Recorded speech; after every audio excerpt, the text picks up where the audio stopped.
आदरणीय दर्शक महानुभावहरू, आज अथवा हिजोदेखि नै एक खालको बजार तातिरहेको छ। प्रधानमन्त्री केपी शर्मा ओलीका विषयमा विभिन्न तर्क वितर्कहरू भइरहेका छन्। केपी शर्मा ओलीले पछिल्लो समय दिएको अभिव्यक्ति विशेष चर्चाको विषय बनेको छ। भारतीय मिडियाहरूमा होस् वा नेपाली मिडियामा होस्, विशेष हेडलाइन बनिरहेका छन्। पछिल्लो समय केपी शर्मा ओलीले भारतलाई संस्कृति अतिक्रमण गरेको आरोप लगाएका छन्। राम अयोध्यामा जन्मेका होइनन्, उनको जन्मभूमि नेपालमा हो भन्ने विषयमा दिएको अभिव्यक्तिलाई विशेष रूपमा नेपालका सञ्चार माध्यम र भारतीय सञ्चार माध्यमले प्राथमिकता दिएका छन् र उनले यो किन बोले, यस्तो अभिव्यक्ति किन दिए भन्ने विषयमा पछि समीक्षा होला। तर अहिले भने एउटा शङ्का गर्ने आधारहरू धेरै छन्।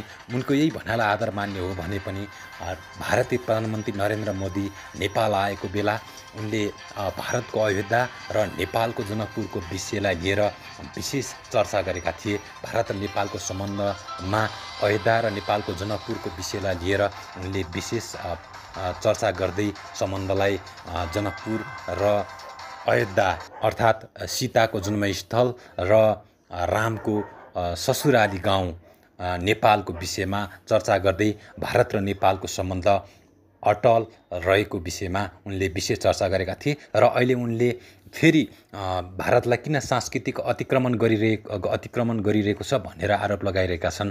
यो एउटा सबैलाई सशङ्कित बनाउने विषय छ। यो विषयमा निरन्तर बहस भइरहेका छन्। सामाजिक सञ्जालहरू तातिरहेका छन् र शुभचिन्तक, समीक्षक र उनका विश्वासपात्रहरू समेत सशङ्कित बनिरहेका छन् र आफ्नै किसिमका तर्क वितर्कहरू अगाडि सारिरहेका छन्। आज त्योसँगै उनका विभिन्न करतुतहरू समेत बाहिर आएका छन्। ती करतुतहरूमा सत्यता छ अथवा ती सत्यता होइनन्, ती पछि थाहा नै होला।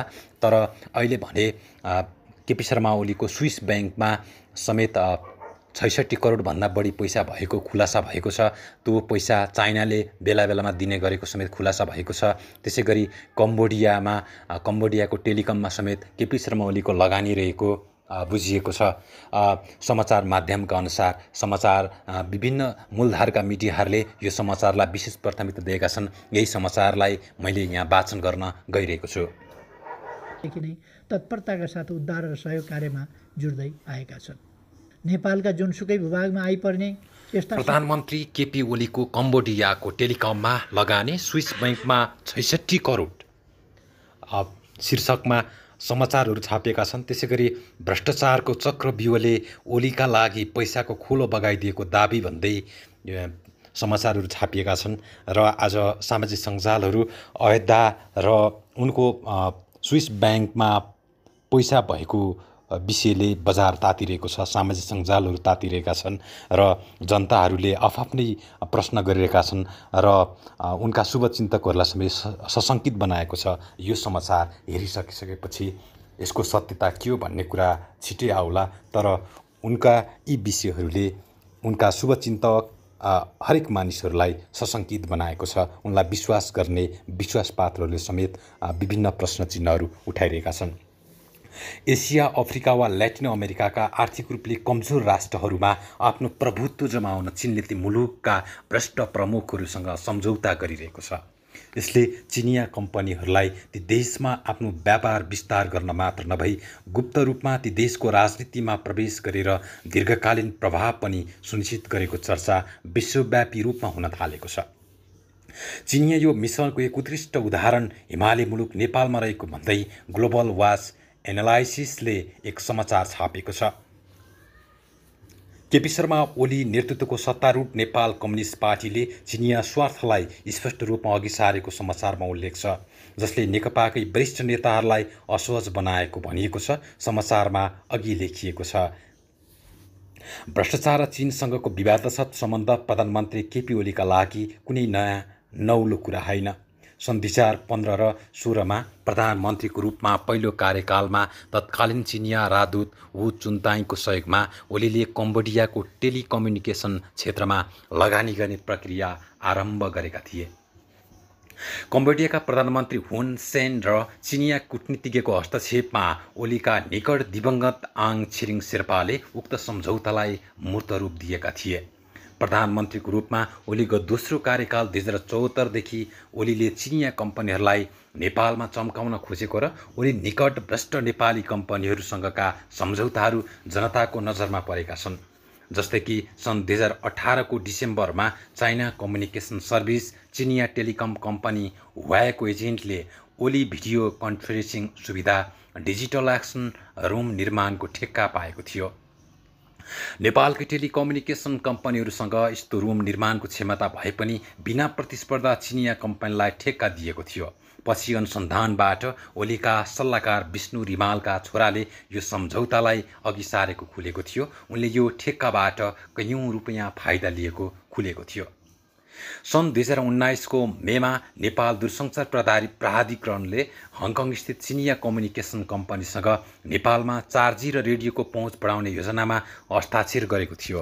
त्यसका लागि आवश्यक उपकरण समेत चिनिया टेलिकम उत्पादक कम्पनी जेटीकै प्रयोग गरिने सम्झौता भएको थियो।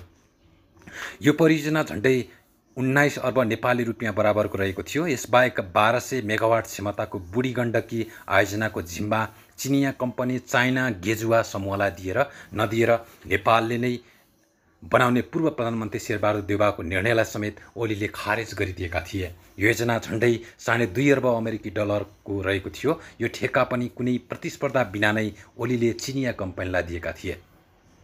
ओलीको सरकारले पारदर्शी कार्यप्रणालीलाई व्यवस्था गर्दै नेपालमा चिनिया निर्णयलाई मात दिने गरेको घटनाक्रमहरूले खुलस्त पारेको छ। त्यसकारण कोरोना महामारीको नियन्त्रण गर्न असफल बनेको ओली सरकार विरुद्ध महामारीकै बीचमा विद्यार्थीहरूले सरकार विरुद्ध प्रदर्शन सुरु गरेका थिए।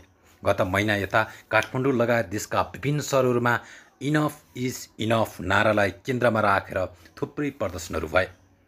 सरकारले कोरोना नियन्त्रणका लागि महत्त्वपूर्ण कदम चाल्न नसकेको कुरा मात्रै होइन, चीनले बनाएका कोरोना सम्बन्धी सामग्रीहरूको खरिदमा समेत ठुलो भ्रष्टाचार भएपछि विद्यार्थी एवं युवाहरू आन्दोलनमा उत्रिएका थिए। चीनबाट खरिद गरिएका ती सबै सामानहरू केही काम नलाग्ने देखिए भने धेरैजसो सामान्यभन्दा निकै बढी मूल्यका पाइएका थिए। सरकारले कोरोना महामारीको नियन्त्रणको लागि खर्च भएको भनेको 10 अर्ब रुपियाँको हिसाब मागेका थिए, तर ओली सरकारले उक्त पैसा कहाँ र कति खर्च भयो भनेर स्पष्ट प्रतिवेदन दिन सकेको छैन। स्वास्थ्य मन्त्रालय र प्रधानमन्त्री ओलीका वरिष्ठ सल्लाहकारहरूले औषधिजन्य सामग्री खरिदमा गरेको भ्रष्टाचारका विषयमा दुई आरोपहरूमाथि अहिले पनि अनुसन्धान जारी नै छ। भ्रष्टाचार मुद्दामा नेपालकै ओली निकट ओम्नी समूह परेको थियो, जसले चीनबाट खरिद गरेका कोरोना नियन्त्रण सम्बन्धी उपकरणहरूमा ठूलो रुपियाँमा भ्रष्टाचार गरेको खुलेको थियो। ओम्नी समूहले चीनबाट खरिद गरेर नेपाल सरकारलाई बुझाएको पहिलो खेपको सामग्रीहरू कम गुणस्तरको मात्र नभएर सामान्यभन्दा अधिक मूल्यको समेत पाइएका थिए। यद्यपि ओम्नी समूहले यो मात्रै पहिलो पटक उच्च मूल्यमा सरकारसँग सामान बेचेको होइन। यसअघि पनि 2017मा नेपालको आम चुनावको मुखैमा ओम्नी समूहले निर्वाचन आयोगलाई आपूर्ति गरेका प्रिन्टिङ मेसिनहरू कामविहीन निक्लेका थिए। ओली र ओम्नीका मालिकको निकट सम्बन्धकै कारण गुणस्तरहीन सामग्री सरकारलाई आपूर्ति गर्दै पनि ओम्नीले पटक पटक सरकारी ठेक्का पाउने गरेका छन्।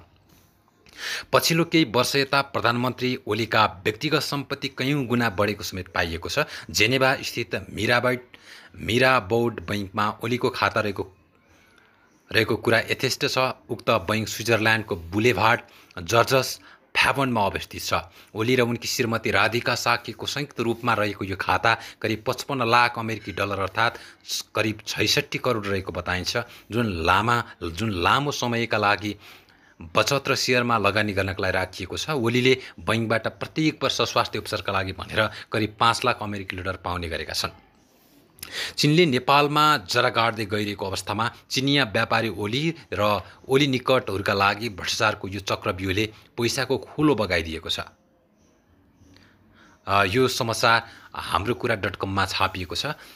पक्कै पनि हाम्रो कुरा .com मात्र होइन, विभिन्न मूलधारका मिडियाहरूले समेत यो समाचारलाई विशेष प्राथमिकता दिएका छन्।